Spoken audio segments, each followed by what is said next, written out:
Take two.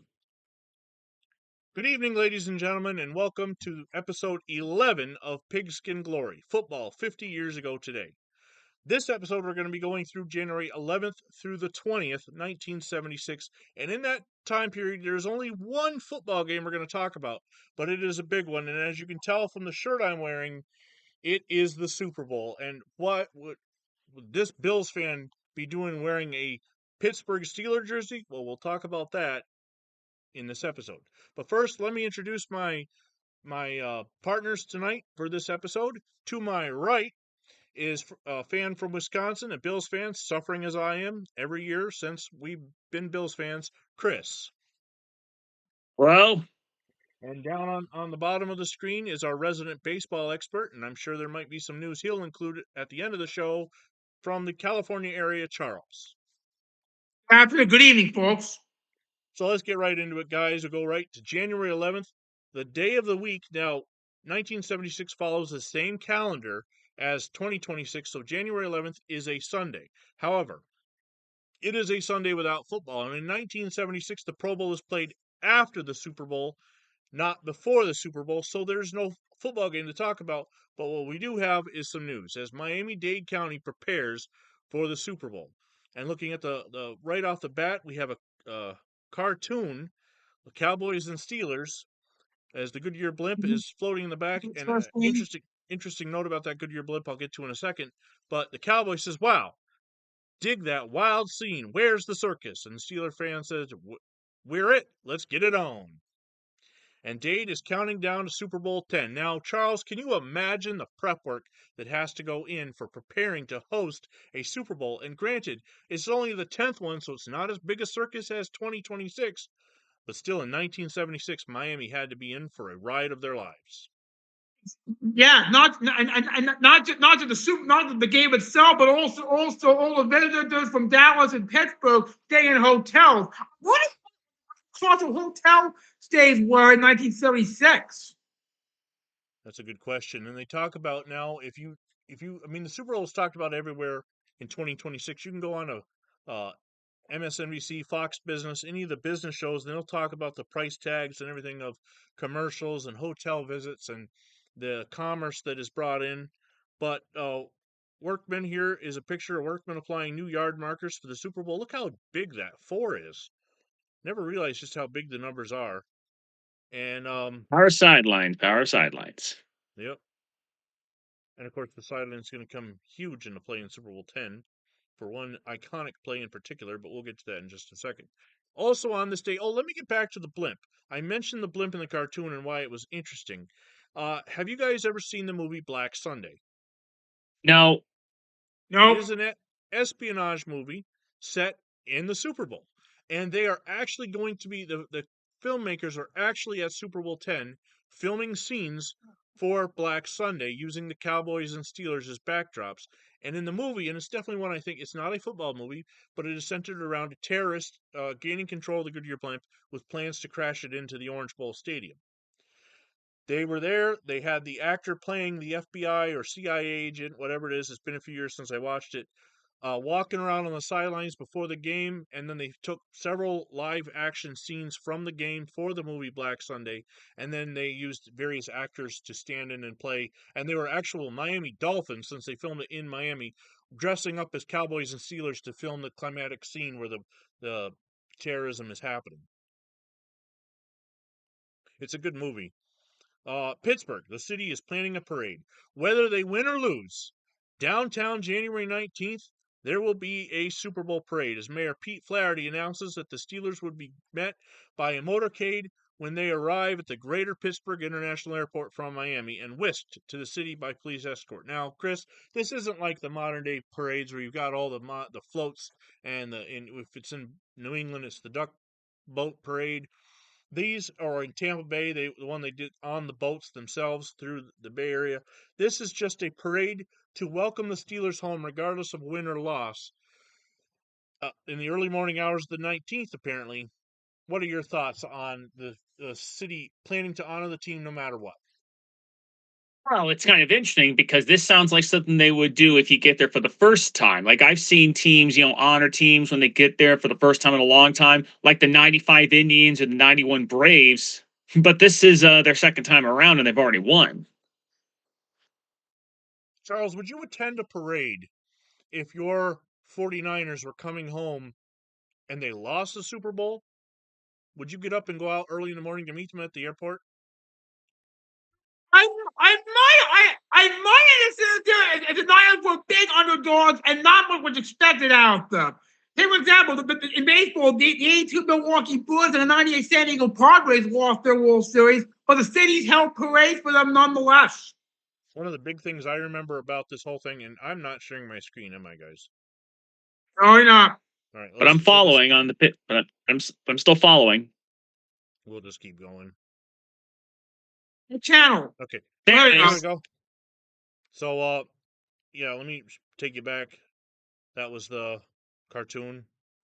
Okay, so, the city of Buffalo, when the Bills lost Super Bowl 25, thousands of fans greeted them at the airport to welcome him home and gave Scott Norwood an ovation, even though he had missed the iconic field goal 47 yards. So the cities really do care about their teams, and this is just proof positive that the city of Pittsburgh, regardless of what they were to do in Super Bowl 10, this is 7 days before the Super Bowl, have already announced that they're going to have a hero's welcome.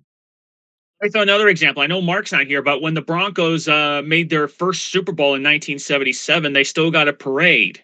But remember, that was the first time they'd ever made the playoffs, period. So Woody Hayes is in the news, the Ohio State head coach. He, according to this writer, Cliff McWilliams of the Associated Press, says troubled Woody Hayes need not apologize.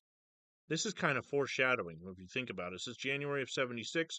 We all know, or not all of us, but if you're a huge football college fan, you probably, or Ohio State fan, know what's going to happen in January of 77. And we're going to talk about that more in 11 and a half months, no doubt. But this is Woody Hayes toward the end of his coaching career. He's already in positions where people think he needs to apologize.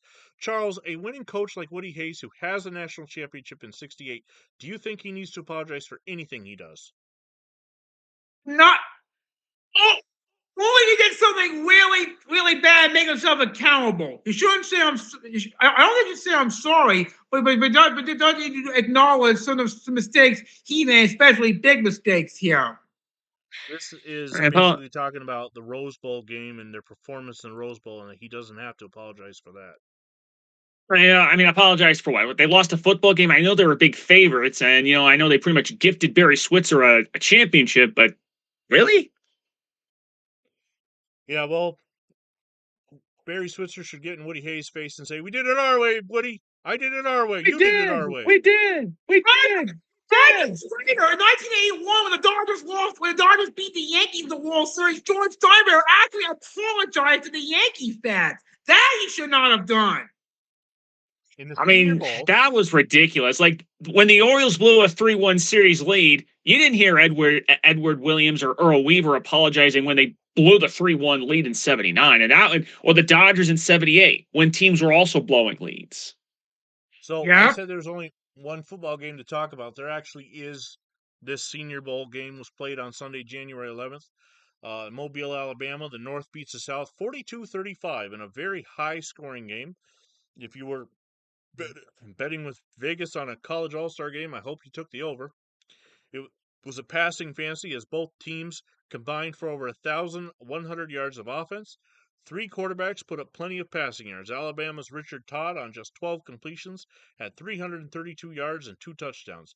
Toledo's Gene Zwick had 124 yards and 2 touchdowns, but it was San Diego's Craig Penrose, the successor to Brian Sipe, who was the game's MVP with 303 yards and 3 touchdowns. The latter Signal Callers led the South to a comeback down 21-7 and 28-21 at the half. Charles, there are teams that are always going to be looking for quarterbacks in the NFL. What NFL teams do you think are salivating at the idea of the passing numbers these three kids put up? The NFL teams that need a quarterback the most, starting with my 49ers. Yep. Spurrier gone. Norb Snead's old as hell. Spurrier's probably going to be going to an expansion team. And maybe the New York Jets could use a new young quarterback if Vinny and many others feel like Joe Namath is over the hill. I don't think, I just Chris, do you think the Jets would go back to the well again and go back for an Alabama quarterback and Richard Todd? Well, let's put it this way. I think it all depends. If he doesn't throw as many interceptions, they'll be fine. I think if they're going to replace him, they just need a guy who can throw less than 20 interceptions. All right, we are still on Sunday, January 11th. We have a Super Bowl preview here, and the Cowboys follow Chiefs Super Bowl trail. That talking about the wild card. Now, the Chiefs weren't referred to as a wild card team in 1969, but they did not win their division. They got in as a second-place team. They were able to go on the road, beat the Jets, beat the Raiders, go to Super Bowl IV, and beat the Vikings 23-7. The Cowboys are the wild card team. They are the first quote-unquote wildcard team, and this brings up a lot of discussion amongst fans in future years. Are the Cowboys the first wildcard team, or should we retroactively call the Chiefs? But moving on, the Cowboys are the first wildcard team. Getting into the Super Bowl, they want to follow the Chiefs' trail and win it. And a lot of people picked them for disaster. Not me. I picked the Cowboys and the Raiders for the Super Bowl, but Dallas has ambushed opponents, and they are a Super Bowl team. Charles. Crazy to think of. Here, go ahead, Chris. What's crazy is you look at Dallas. We watched that Monday night loss to Kansas City, and they lost to a then winless Green Bay team. Like, you figure out, how does a team go 2-0 against the Rams but lose to the non-playoff Packers and Chiefs and barely beat New England? Charles, what are your thoughts on the Cowboys being a wild card team in the Super Bowl, where that quote unquote term has not gotten this far, besides the Chiefs being a second place team just 7 years ago? Chris said that the Cowboys won some game, beat some great teams like the Rams, but lost some games they should have won. But they got a lot of breaks that went their way, and that Hail Mary in Minneapolis, the prime example of that. And also the Cowboys took advantage of a Rams team that was not quite yet ready for greatness. The other news on this story, Lynn Swann's thoughts on getting well. Remember, he was hospitalized after the AFC Championship. Chris, what are your thoughts on Lynn Swann going from the hospital to the Super Bowl? It's a good thing the Super Bowl has a bye week, because if there was no bye week, a la Super Bowl 25 or 36, he might be not as guaranteed a game time decision. But again, this was a different era. This was before injuries were viewed the same. Back then an injury was like, unless you broke something, you were probably going to play the next week. Yep. All right, let's move on. Still on January 11th, Alabama's run-oriented Todd gets a chance to throw today. That's, of course, talking about the Senior Bowl. And we, again, with the Super Bowl preview. This is Dallas Cowboy Jethro Pugh with a smile on his face, as Dallas tackle Pugh has plenty of reasons for smiling. But the most important is the Cowboys' berth in the Super Bowl in Miami next weekend. Pugh predicted it before the season that the Cowboys would make the Super Bowl, though he was almost alone in his assessment.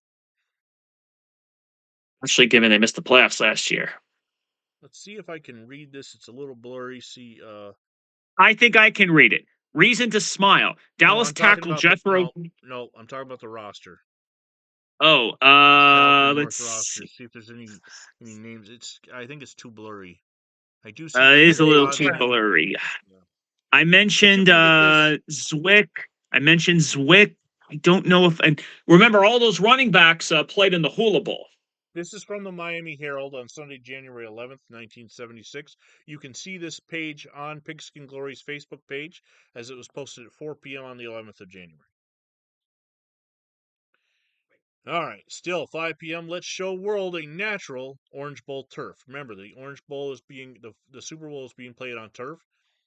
It's not the first time, but it's a new turf, and from Super Bowl V. And how do you think, Chris, that the turf is going to hold up for this Super Bowl game? Do you think there's going to be a lot of fast football to be played? For the sake of the Orange Bowl, let's just hope that the turnovers are not as plentiful. Do I need to remind you of the last Super Bowl played in Miami? It was, how do I put this? A carnival of stupidity. And one my father said that it's a Super Bowl neither team wanted to win. Charles, the other story on this page is about the Dolphins, and they were great without Larry Zonka. Do you think that's true? Can I see the quote? Zoom in on this article. I can read it for you. It is childish, tiresome, idiotic, irksome, moronic, immature, ridiculous, boring, irritating, over-emotional, and even repetitive to keep writing about the possibilities of the Dolphins owning, leasing, buying, selling, reacquiring, having the rights to, yearning for, getting along with, getting along without, missing, negotiating with, arguing with, signing a new. Free here. So this is The Dolphins use every player they could get. I know this is someone that may have had problems, but if he's a pretty damn good player, then the Dolphins would be a better team with him than without. And let's be honest, you think they could have used Larry Zonka in those losses against Baltimore and Houston, those key losses? You know, they couldn't run against the Colts, they couldn't run against the Oilers. Yep. Let's wrap up January 11th with some sad news. Doc Elliott, age 75, a former fullback and linebacker for the Canton Bulldogs, died on Monday in Fort Myers. He played back for the Canton and Cleveland Bulldogs from 1922 to 25 and returned for one last season with the Cleveland Indians in 1931. Cleveland Indians football. Right. Moving on now to the 12th Super Bowl preview. We are 6 days out as this newspaper looks at both teams. Again, when you zoom in, it's kind of blurry, but basically it's going over where both teams stand. Now, traditionally, in my lifetime, the Super Bowl teams arrive on Sunday, so according to that, they should already be there. I'm not sure if that was the case in 1976, but Charles, how much travel do you think affects, like the Cowboys have the shorter trip from Texas to Florida, although Pittsburgh's not that much further, say, than if the Oakland Raiders were to have to travel? I don't think as much of a difference as far as how far both these teams travel. You can't get hyped up for this Super Bowl, then you can't get hyped up for any football game ever. Charles, I'll give you an example. Of the 49ers' 5 Super Bowls, 3 of them were long distance. 1 to Pontiac and 2 to Miami. San Francisco to Miami, very, very far. Didn't affect them when they blew out the Chargers. There you go, Chris. With that being said, I can think of 2 Super Bowls that didn't have the bye. So the Super Bowls 23 and 25. And of course, 25 is almost non-negotiable, as the Giants and Bills had basically the same trip to Tampa. But without that bye, the teams had to leave immediately after the conference championships to get to the Super Bowl show. But they still have 6 days to rest, recuperate, and prepare. Moving on to Tuesday, January 13th, this newspaper columnist, let me see if I can zoom in, Mickey Herskowitz says the Super Bowl is short. Mickey Herskowitz, who actually named the Wishbone offense. He says that the Super Bowl is lacking in big plays. Through the first 9 Super Bowls, he's unimpressed with a superstardom. What are the chances in just 5 days, Charles, that he is going to change his mind after Super Bowl 10?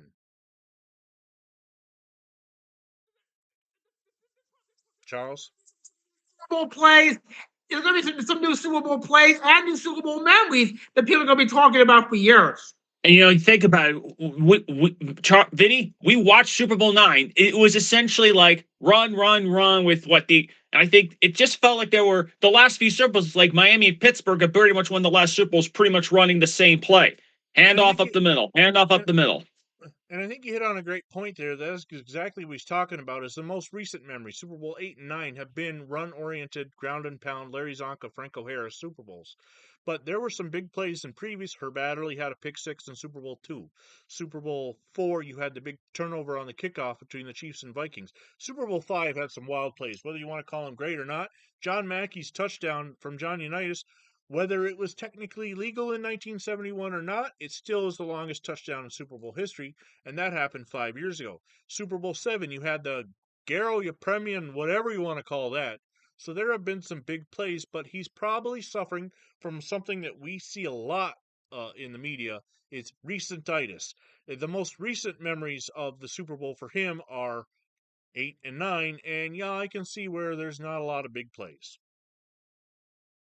Well, the question is how much you want to pin that on the Vikings. Now more rushing than passing. Although I will say, what do those two Super Bowls have in common? Minnesota Vikings. Who's not in this Super Bowl? Minnesota Vikings. Yes, sir. Fran Tarkenton is honored. AP honors Tarkenton twice. Quarterback Fran Tarkenton, who just completed his 15th season in professional football Monday, was named the National Football League Most Valuable Player and the Offensive Player of the Year by the Associated Press.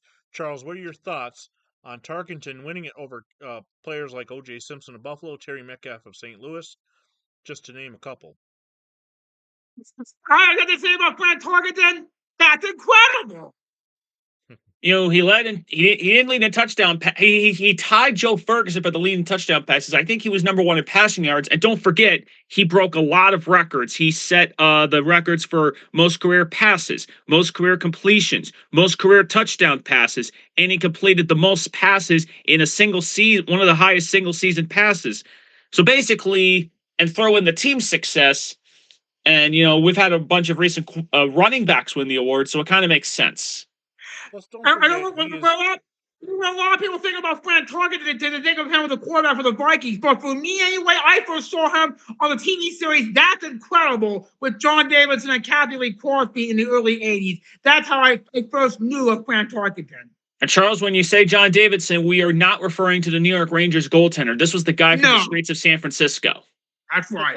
Let's not forget that Fran Tarkenton was a huge Hail Mary play away from hosting the NFC Championship and possibly making a third straight Super Bowl. Yep. Or 4th and 17. We have a new football coach in West Virginia, or in Florida State. West Virginia's Bobby Bowden is going down to Tallahassee, and he is going to replace the Florida State fired coach Daryl Mudra. Now, Bowden is age 46 at this point. Chris, Bobby Bowden, Florida State. What are some of your thoughts on this collaboration? Well, he's replacing a coach who went 4-18 in the last two seasons and has had some success in West Virginia. Now it's an independent school, and you know Bowden won't be afraid to schedule anyone. The only question is, how long will this marriage last? Charles, to get Bowden out of his contract at West Virginia, Bowden's lawyer Stanley Marshall had to raise $97,000. Stanley Marshall's the president. James Smith had to raise $97,000 to pay off his contract to get him out of the contract. How can you imagine that in 2026 where there was a fundraiser to get a guy out of a contract? Wow. You're right. I don't think you need a fundraiser today. No, it just happens. Things have changed a lot in 50 years, and we've got some interesting news here from the Tampa Bay football team, the Buccaneers. They've hired Dave Kendall, assistant trainer at Denver for the past 5 years, as their head trainer, and Pat Marsucello, if that's how you say that, as the equipment manager, who was formerly with the Northwestern University and the Chicago Fire in the World Football League. Not sure if that's going to bring a Lombardi trophy to Tampa Bay, but it is some more notes as the Buccaneers and Seahawks are making moves to get ready for their first season. And the University of Florida. I do want to mention one thing about the assistant trainer. He went from the Denver Broncos, so basically he goes from an NFL team coached by a college guy to an NFL team coached by a college guy. He goes from John Ralston to John McKay. And after Pat Martuchello, well, at least he got to get some stability with the Tampa Bay Buccaneers. Something he didn't have with Chicago Fire and the WFL. And the University of Florida has also made a huge signing. And when I say huge, I mean his height, 6'4", 235-pound defensive tackle, Alex Hawk of Upper Moreland High in Willow Grove, Pennsylvania. So Hawk is flying south to Florida. Not to be confused with former NFL wide receiver Alec Hawkins. All right, well, on January 14th, it's Thursday now, and Cincinnati is in the news as they have lost their offensive coordinator. Bill Walsh has resigned, and he's been replaced by former Green Bay receiver as the pass coordinator. No, Bill Walsh is hired. No. Okay. Bill Walsh has resigned. Cincinnati's hired a former Green Bay receiver as their pass coordinator. I'm not sure what receiver that is, but Charles, losing Bill Walsh, who's Bill Walsh? Do you think he's going to do anything now that he's left Cincinnati? Yeah, maybe he can go back to his hometown, San Francisco, go in some sort of capacity. They need a coach. In college coaching transactions, Texas Southern has named Wendell Mosley as the backfield coach. He was the backfield coach at Oklahoma as their head coach, replacing Rod Page, who will remain as the athletic director. In the U.S. Coast Guard, Otto Graham has resigned from the head coaching duties to devote more time as the athletic director. So, if you're wondering where former 11-time championship candidate or competitor Otto Graham, a Cleveland Brown Hall of Famer, is, he's the athletic director for the Coast Guard. All right. The NFL draft could be disappearing, guys. That's some of the talks here in limbo with the college player draft. It's viewed by the NFL as a cornerstone. It will likely be delayed for the first time in history because of court action taken by the league's two newest comers. NFL Commissioner Pete Rozelle said yesterday he would delay both the February 3rd college draft and the January 23rd expansion draft to stock the Tampa Bay Buccaneers and Seattle Seahawks. Rozelle's action was prompted by a suit filed by Tampa Bay owner Hugh Culverhouse and Seattle owner Herman Sarkowski, who asked the U.S. District Judge to rule. So these guys are already causing problems with the NFL. Charles, what are your thoughts on Hugh Culverhouse and Sarkowski getting the lawyers involved? It's ridiculous. The draft is probably the best way to build your loyalty. Not to the draft, then how? They didn't delay the draft for the Panthers and the Jaguars. Nope. Oh, well, we got to remember, though, that's in April by 1995. This is right away. Buccaneers and Seahawks perhaps want more time to scout players, and remember, they're just putting together their staff. All right, Charles, we got some big news for you. The 49ers have their man. Monty Clark is the head coach of the 49ers. 38 years old. Clark becomes the youngest head coach at 38, replacing Dick Nolan, who was fired after 8 years with the 49ers. Clark returns to the team where he started as a player. He was picked in the 4th round of the 1958 draft as a tackle out of USC. He played for 11 years for San Francisco, Dallas, and Cleveland, first as defensive tackle and then moved to offense. Charles, are you excited for Monty Clark? Are you ready to make a deal for the 49ers? I hope we get few socks along the way, especially I want to mention how he got the job. He was the offensive line coach for the Miami Dolphins, and I think we know how good that offensive line is with Larry Little and Bob Kuechenberg. Yeah, hiring an offensive line coach to be your head coach is almost like hiring a high school head football coach who went and played 2 or 3 games at the end of a season at age 44 to be your head coach, or interview him at least. Shout out, Go Bills 2026. All right, Milton Richmond Sports Parade. Noel's play is innocent, but to the Cowboys flex defense. Noel plays innocent to the Cowboys flex defense. Milton Richmond here, of course, is talking about the upcoming Super Bowl. By the way, this is on the January 15th, which is Thursday. Is that right? We got Thursday? Yep, Thursday. Thursday, yep. And for one whole week before the great day, Super Bowl Sunday, some of the football media or people involved do a job on all the members of the media, or try to. They try to sell them the idea that only this is harder. They try to sell them the idea that this is only another ball game, a fun thing as they call it, knowing all along that isn't true at all.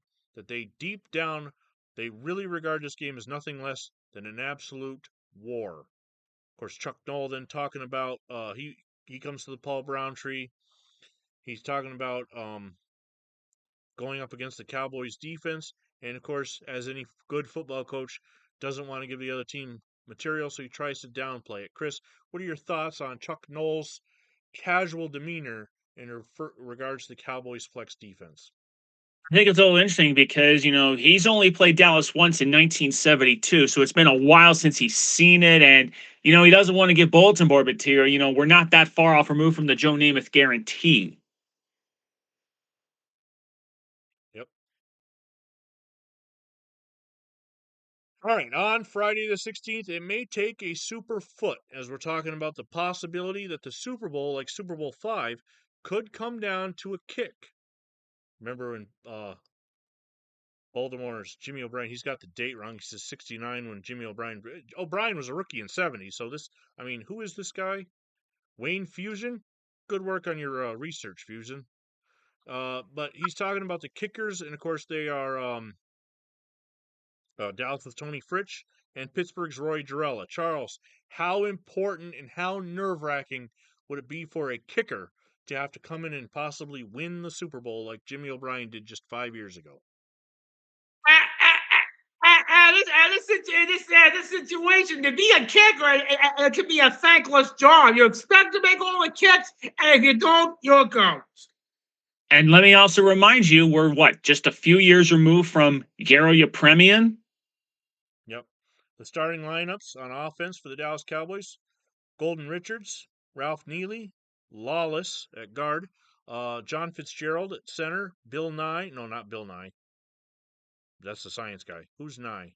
Anyway, guard 61 Nye, Rayfield Wright at tackle, tight end Gene Fugit, wide receiver Drew Pearson, quarterback Roger Staubach, halfback Preston Pearson, and fullback Robert Newhouse. Over in Pittsburgh, they have receiver Frank Lewis, left tackle Cobb, Clack is your guard, Ray Mansfield's your center, Mullins, the other guard, and Gravel is the tackle. Larry Brown is your tight end, Lynn Swan, the other receiver, Terry Bradshaw, quarterback, Rocky Blyer, the halfback or fullback, and Franco Harris is the halfback. And of course, it doesn't mention John Stallworth. He's going to play. Chris, what offense do you give the edge to there? I have to give the edge to Pittsburgh because, they can run the ball a little better. And, Dallas doesn't have that feature back. I know they've ran for a lot of yards at times recently, but again, look at last year. At this time, it feels like, the running back is the bell cow and the quarterback just has to do what he can. Bradshaw, he did throw a touchdown pass to Larry Brown to clinch the Super last year, but it was the Franco show. I see. And as far as the defense goes, forget it. I'm not saying the Cowboys' defense is poor. I'm saying the Steelers' defense is super. There's a reason they're called the Steel Curtain defense. They got dudes everywhere. Defense, let me look back at one thing at the center for Pittsburgh. Mansfield. Is Webster not with the team yet? Is he injured? Am I missing something? Maybe he's hurt because Webster was drafted in 1974 with Lambert and such. All right, moving on to the defense, as Charles mentioned, for the Cowboys, defensive end Ed Too-Tall Jones. Your tackles are Jethro Pugh and Larry Cole. Ed Too-Tall Jones. Harvey Martin is your other end. Linebackers are Edwards, Jordan, and D.D. Lewis. The corners are Mark Washington and I'm going to say the wrong Renfro here. Ray Renfro? Renfro, yes. The safeties, Mel Renfro. Charlie Waters and Cliff Harris. Over on the Steelers, your defensive ends are L.C. Greenwood and Dwight White. Your tackles are Mean Joe Green and Ernie Holmes. Your linebackers, Jack Ham, Jack Lambert, Andy Russell. Mike Ham. Well, who Ham? It's Jack Ham. Right? Okay, Jack Ham. That's what I thought. Corners are Thomas and Mel Blunt, and your safeties, Mike Wagner and Edwards. And Charles, you say the Steelers have the better defense? They're still a current defense, isn't it? Yeah. Yeah, dudes everywhere. All right, we got a coaching change here on this Thursday in college football as Frank Kush, who led Arizona State to the best record in the country and the number 2 national ranking, has been named the major coach of the year by the AFCA. Dave Maurer of Wittenberg was named the college division coach of the year. Chris, did Frank Kush earn this? Is he the right choice? Absolutely. I mean, think about it. You go undefeated. You finish number 2 in the country. You beat Nebraska in the Fiesta Bowl. You basically win the biggest game in your school history. You win this massive game. You have this season. The dude did so much with not. It's kind of like what Kurt Signetti's won back-to-back coaches of the year. Sometimes there's something to be said about the guy who does a ton when he's not expected. Arizona State was not ranked at the start of the season, and they almost won the national championship. You can make an argument if Oklahoma loses that Missouri game, they probably would have ended up winning it anyway. Right. All right. Still on Friday. Could the NCAA split again? We just recently, in recent years, split in um, Division One and College Division 2 and 3. We could have another split, further separating Division One into two separate divisions, a 1A or a 1 and a 1A to say, or a 1 double A perhaps. Chris, what are your thoughts? Because there's still a ton of Division One college teams from the Ivy Leagues to the Richmonds and then to the big boys like Nebraska, USC, UCLA, Oklahoma, Ohio State, Miami. What are your thoughts on possibly splitting college football even further? I don't like it. I mean, you basically it's I like you're don't. saying only certain it's like why are only certain teams allowed to have privilege? Like, SEC, Big Eight, Atlantic Coast, they won reorganization. It's like do they just want to keep the status quo? I mean, it's bad enough that these bowls are locked into the same conferences forever. Now they're going to basically devalue them. Remember, the ACC champion has been locked into a lower tier bowl in December. I want to say this though: if this split does happen, this new Division One of the smaller colleges that are Division One level, like Yale and Richmond and all them, they need to actually crown a champion on the field and not do it through voting like the is done now with uh, Ohio State's and Oklahoma's never playing each other when it comes down to it. All right. The NFL Pro Bowl and some other college transactions. The Roger Staubach, quarterback of the Dallas Cowboys, is named to replace Fran Tarkenton of the Minnesota Vikings, who is suffering from tendonitis in his throwing arm. Remember, only two quarterbacks are named to the Pro Bowl in 1976, so this is there's limited space, and Staubach is now they both get to be called 1976 Pro Bowlers. Charles, both Staubach and Tarkenton will be known as Pro Bowlers, but Staubach's going to New Orleans, Tarkenton staying home and resting. I Vikings, he held on to beat the Cowboys to go to the Super Bowl. What target they haven't been able to play because of the tendonitis going on? I think he probably would play because, as I said, you'd have to break a bone or two to not play in the Super Bowl. We And have by the way, if you're wondering the other NFC Pro Bowl quarterback, Jim Hart. some college. I clipped it off kind of too low, but here we have some injuries as oh, that's basketball, so let's not worry about that. College transactions. Texas Lutheran has named Dan Knight their head football coach, and Maryland Eastern Shore has named Nelson Townsend the athletic director. And the New England Whalers have got some news too. If you want to look at it, you can look at this clipping on Pigskin Glory. New Ralph England Whalers, Backstrom, former Montreal Canadian. World Hockey Association. Super Bowl players' perspective. Players restless in team camps as showdown nears. Charles, put yourself in their position. I know you've said before you didn't play football, but just think about it. You're preparing for the biggest day of your life in your career, the biggest day of the year. Only a certain select few ever get this far. This is Thursday, 3 days before or this is Friday, sorry, January 16th, 2 days before. What do you think the emotions are like in those hotels down in Miami? Anticipation, glory, nervousness, fear, anxiety, happiness, satisfaction. And I don't forget now the players have to go through endless interviews by the media. What in this day of the Super Bowl, they probably got to get all kinds of questions from the fans. I think it's true even 76. So the players they're going to get a lot of sleep between now and the day of the game.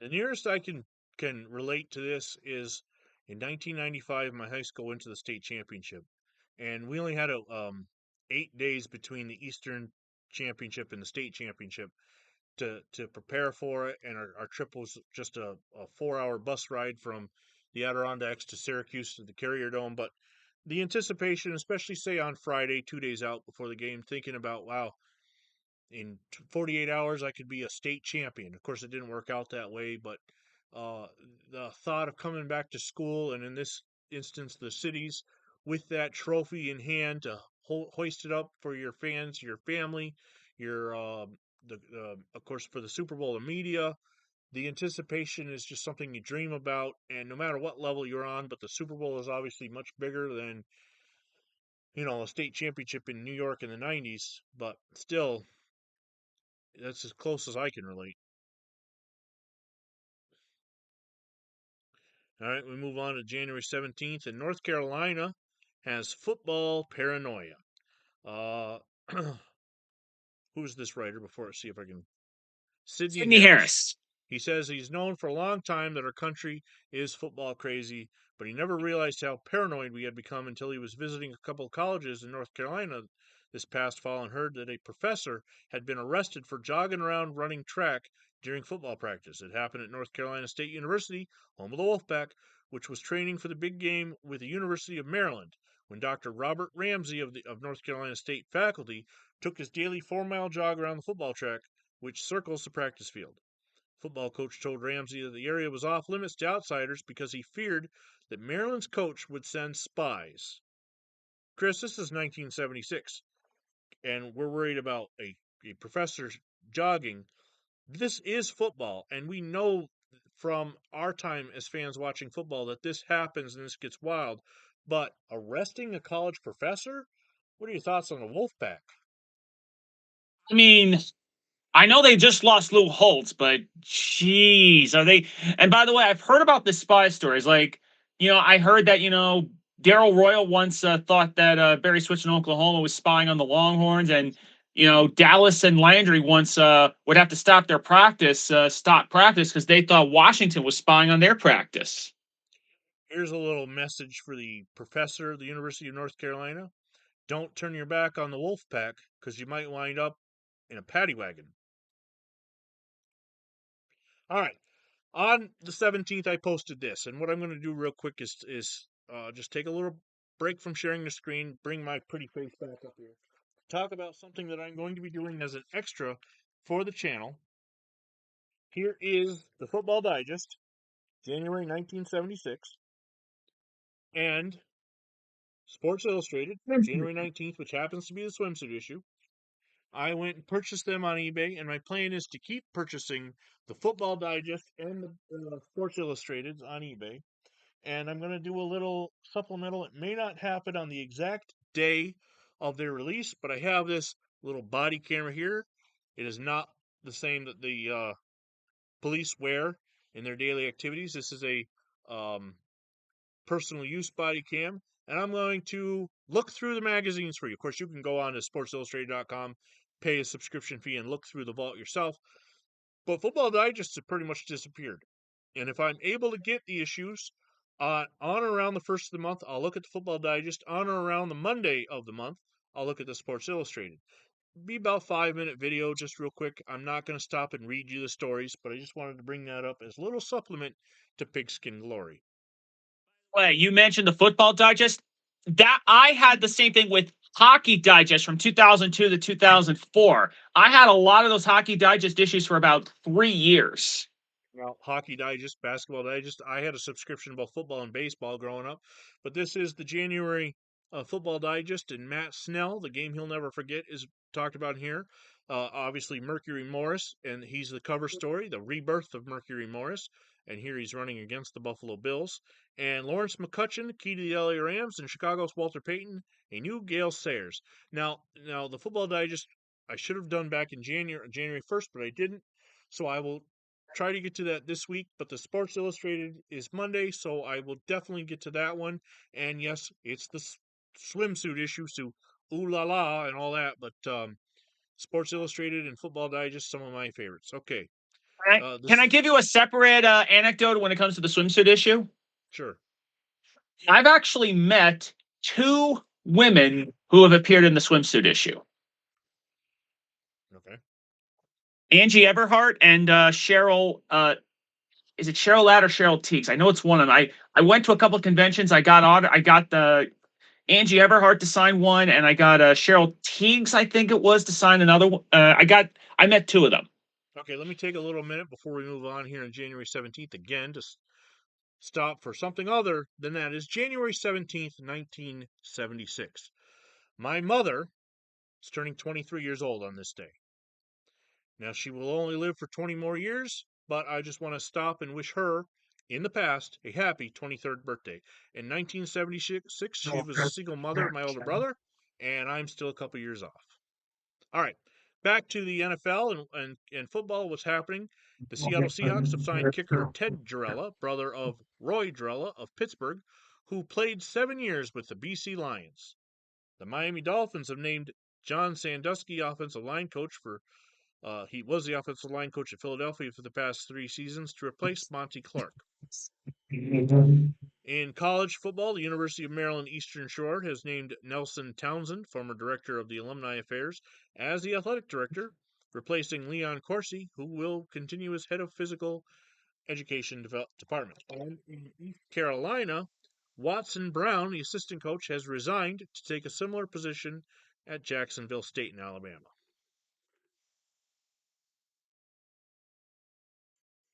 The Japan Bowl. This is another college all-star game and the first ever American football game on Japanese soil. The West beats the East 27-18. 68,000 fans, the largest sporting event in the land of the rising sun since the 1964 Olympic Games, saw 2 players rise to the occasion. Cal running back Chuck Muncie and Missouri wide receiver Henry Marshall each scored 2 touchdowns for the victorious West. The Heisman runner-up scored on a 5-yard run and 36-yard catch, while the wideout ran for in one from 12 yards out and had a 32-yard catch. Chris, what are your thoughts on American colleges playing an all-star game in Japan in the middle of January? Well, I think it's really interesting, but they're trying to spread the wings out. You got the Senior Bowl in Mobile, you got the Hula Bowl in Hawaii. But if you're a college player, you wonder, are you really going to potentially have, remember Chuck Muncie did not play in the Senior Bowl in Alabama because he ended up going to Japan. Just real quick, looking at the names in this, there's not a lot of names that stand out other than Chuck Muncie. I do see Mike Haynes of Arizona State was named the outstanding defensive player. That's a name you're going to want to follow. By the way, Henry Marshall's and I mentioned Henry Marshall. He was actually he was on some decent Marv Levy. He was actually a wide receiver on Marv Levy's Chiefs. You'll notice in this East touchdown where the mouse is right now, Brian Bashnagel ran it in. And how about the conversion run in by Pruitt? Whether it's Mike or Greg, I'm not sure, but of course the Pruitt name will become pretty known in the NFL in the coming years.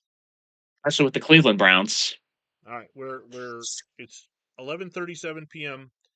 when Chris posted the new cover photo for Pigskin Glory, and he couldn't have taken a better shot of Lynn Swann. And we're about to get into the Super Bowl, obviously, as it's Sunday, but great picture there from Super Bowl 10. What do you think of that, Charles? What do you think of that photo? That's the iconic catch. I remember. Yeah, great play though.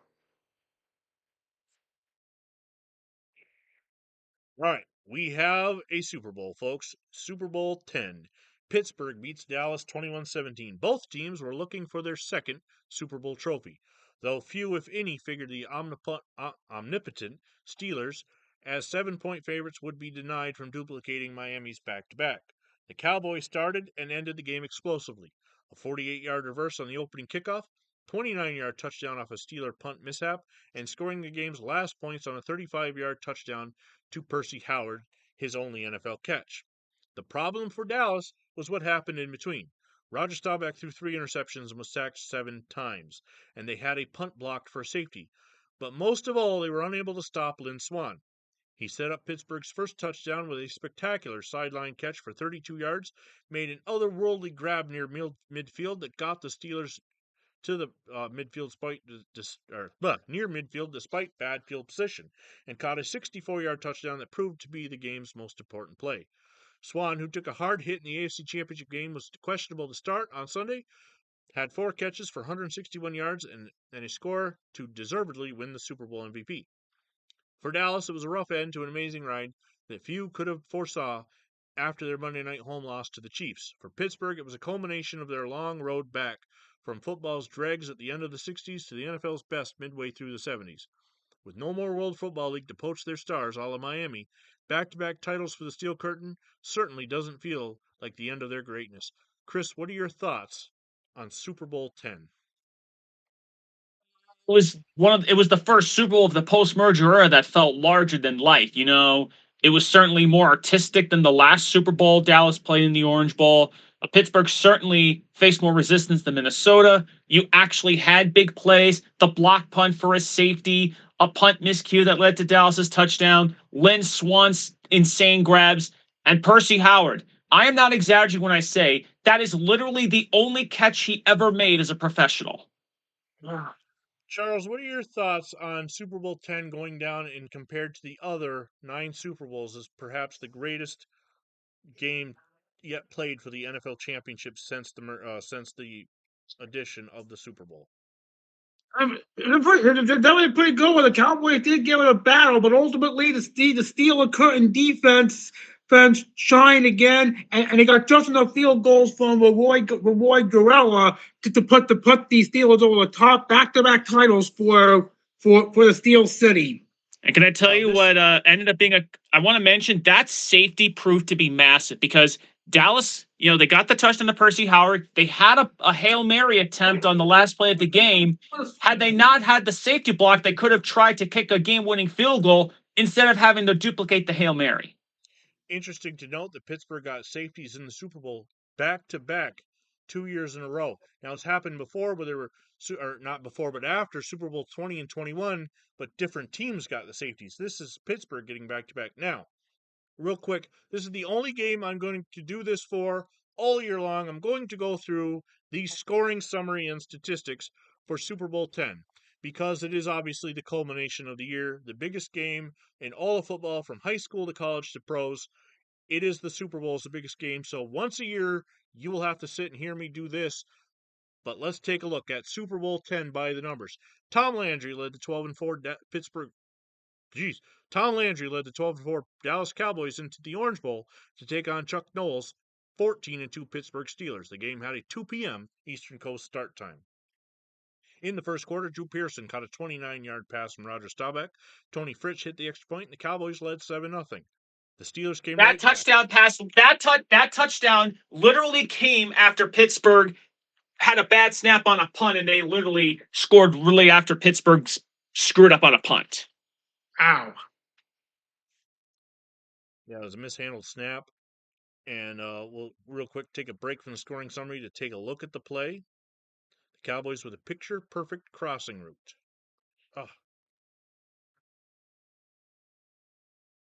Staubach fakes the handoff to Preston Pearson and finds Drew Pearson around midfield, coming across the field at the 15, and he takes it in the end zone. Perfect spike. One play after getting the ball back on downs when Pittsburgh punter mishandled the snap, Roger Staubach finds Drew Pearson. The hero of the divisional catches a pass running a crossing route and turns upfield, going 29 yards untouched for the game's opening score. I think Pittsburgh fell for the fake to Preston Pearson. Remember, he had scored 3 times against the Rams, so they figured, okay, we're not going to let him do that to us again. The slow motion highlights that the NFL used on the Super Bowl Super Sunday video is just it with the music set behind it just makes it even that much better. All right, moving on. Same quarter, Randy Grossman catches a 7-yard pass from Terry Bradshaw. Roy Gerella's extra point ties the game at 7. And let's take a look at this. As Pittsburgh's answer is totally Grossman. That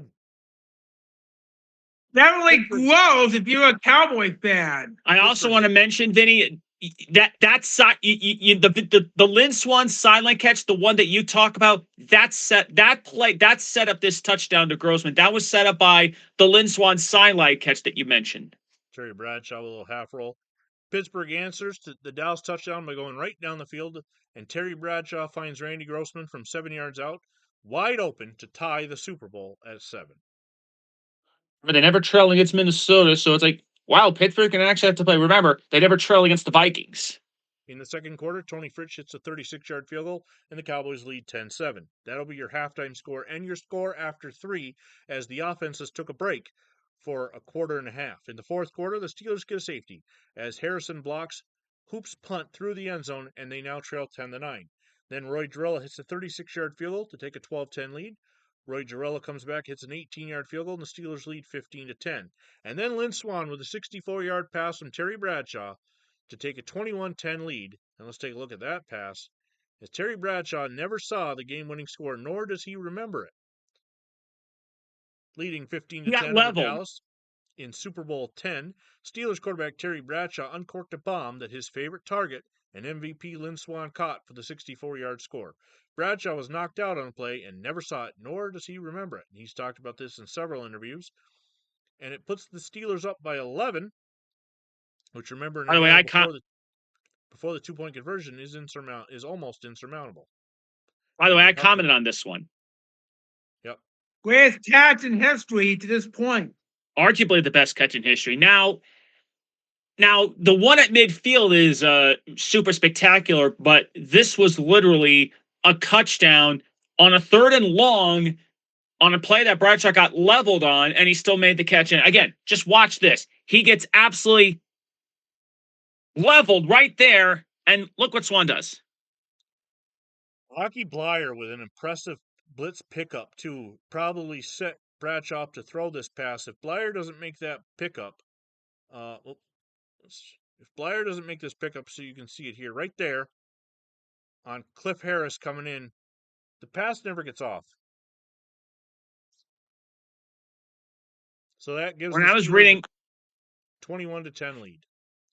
When I read I was reading a quarterback's book on Terry Bradshaw's feature.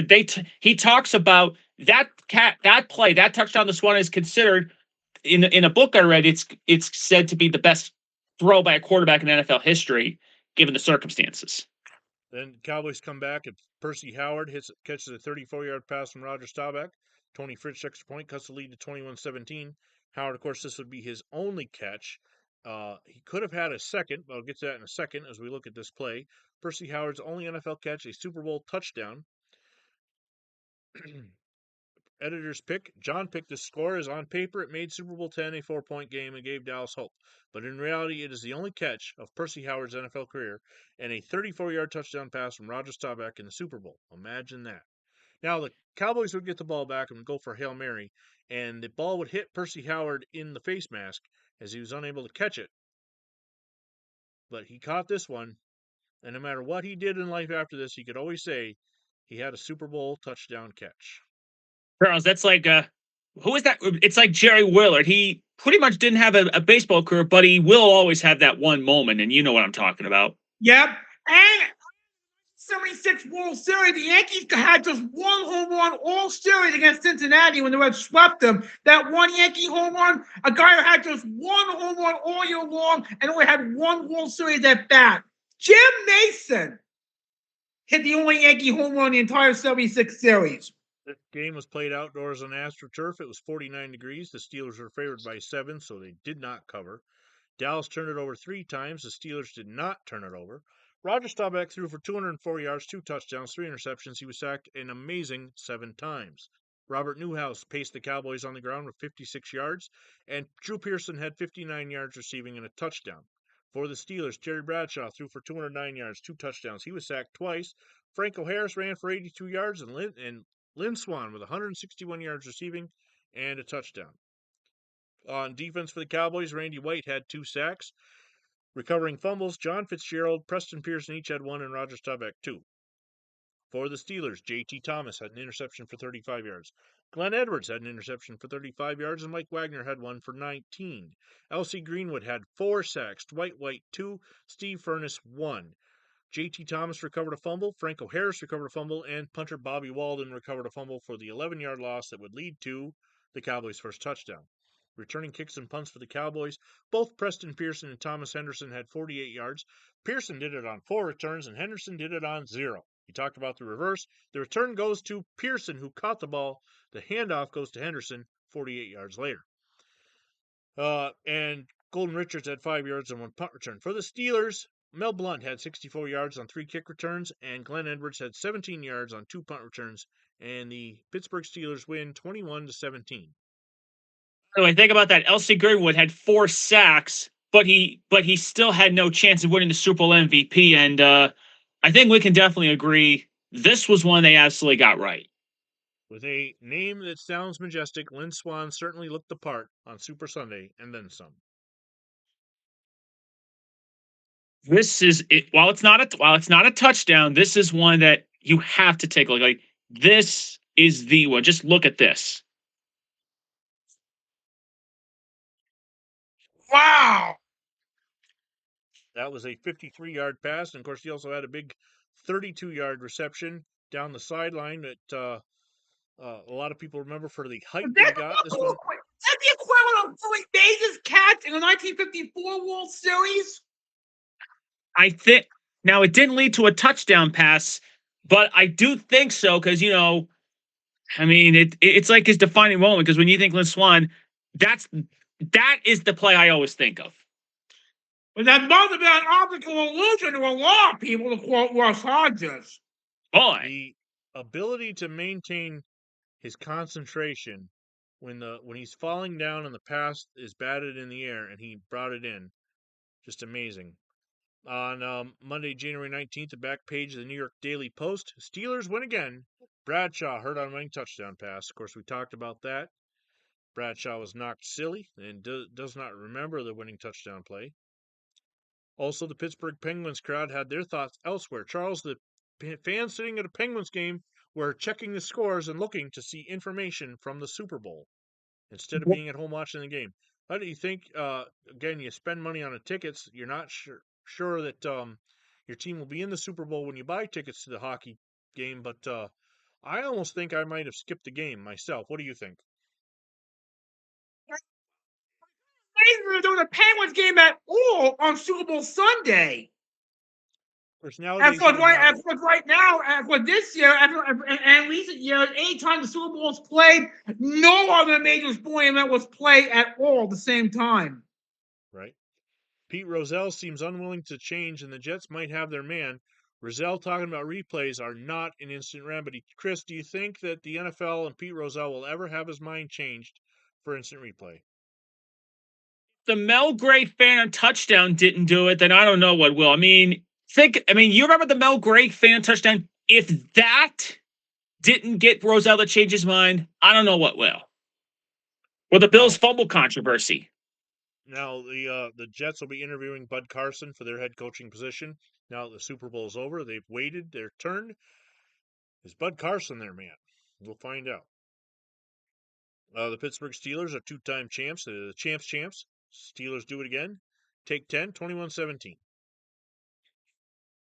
We have a Tank McNamara cartoon. Charles, we're looking at the NFL Expansion Committee. There's two ways we can look at stocking players for new teams in Seattle and Tampa Bay. We could go for parity right away and make existing NFL teams give up good players.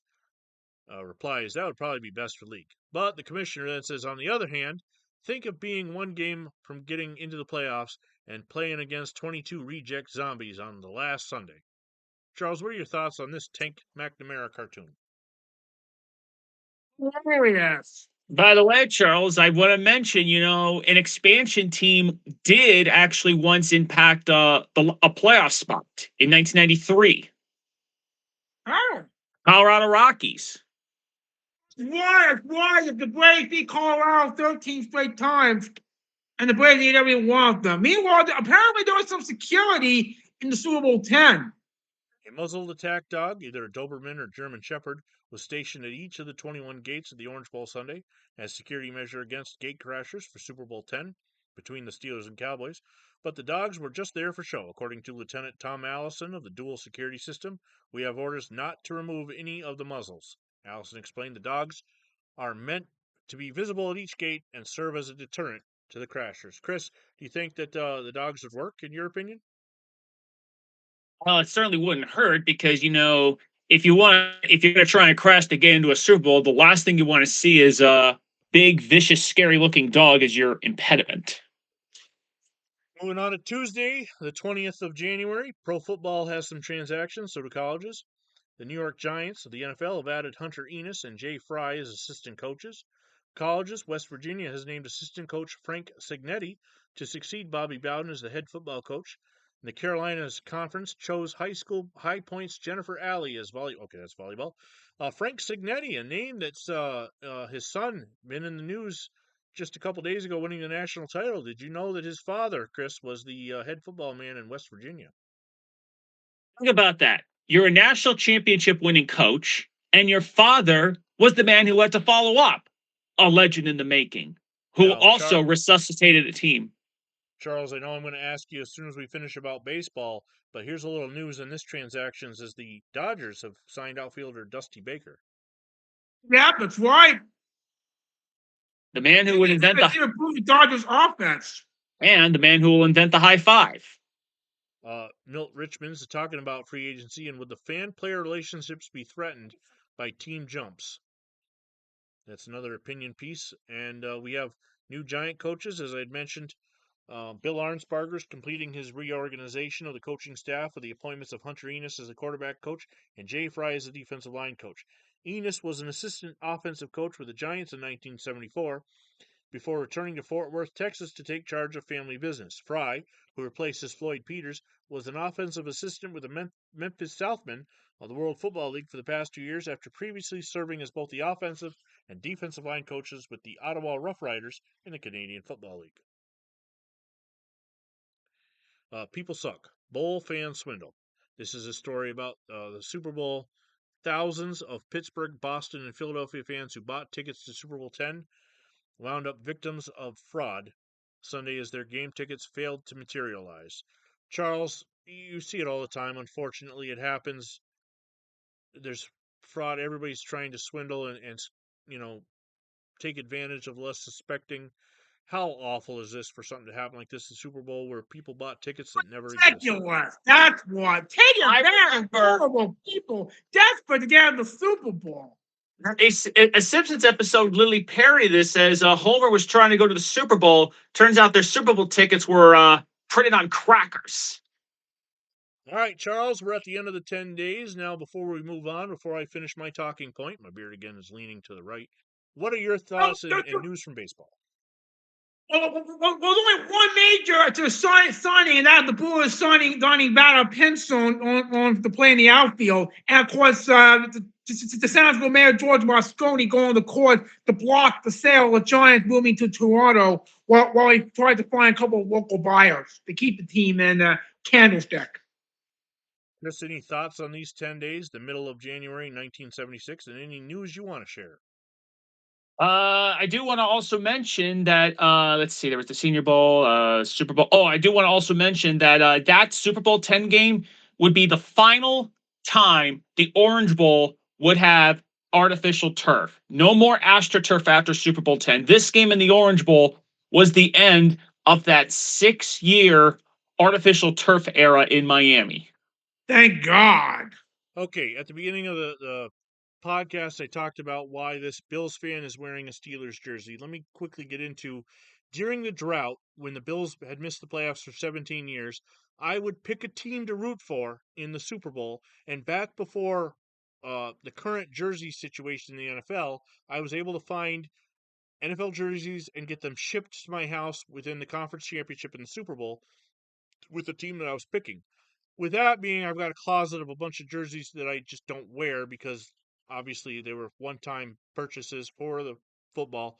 And one of the jerseys I bought during that run was for the Steelers and Terry Bradshaw. The time when they were going, I was supporting them against the this one is against the Cardinals in Super Bowl 43, but I didn't want to buy a current player jersey at that time because, well, like I said, I'm not a Steeler fan. So if I'm going to buy a jersey of anybody, it would have been for legend. Now I have like a Hines Ward jersey from when they played the Seahawks because he was a Georgia Bulldog. I have another thing is I have this hat. One of my best friends, my college roommate Nate, is a Pittsburgh Steeler fan, and for his wedding, I got and wore this hat and a shirt for his bachelor party to support him on the day before he was getting married. So I'm going to wear this for my little rant, but then I'm going to immediately put back on Bill's stuff as I have a Bruce Smith shirt here waiting just to put back on. But here's my thoughts on Super Bowl 10. Super Bowl 10 wasn't just a football game, it was a statement. Played on January 18th, 1976, it was the coming out party for a dynasty and one of the cleanest, most competitive championship games the NFL has seen to that point. The Pittsburgh Steelers and the Dallas Cowboys went toe-to-toe in a matchup that felt bigger than the score. Two proud franchises, two physical defenses, two offenses that knew how to rise when it mattered most. And in the middle of that all, of the pressure, was a man who elevated to the moment, Lynn Swann. Swann didn't just win MVP, he redefined what a big game wide receiver could be. 4 catches, just 4, but for 161 yards and a touchdown. and every single one felt like it changed the game.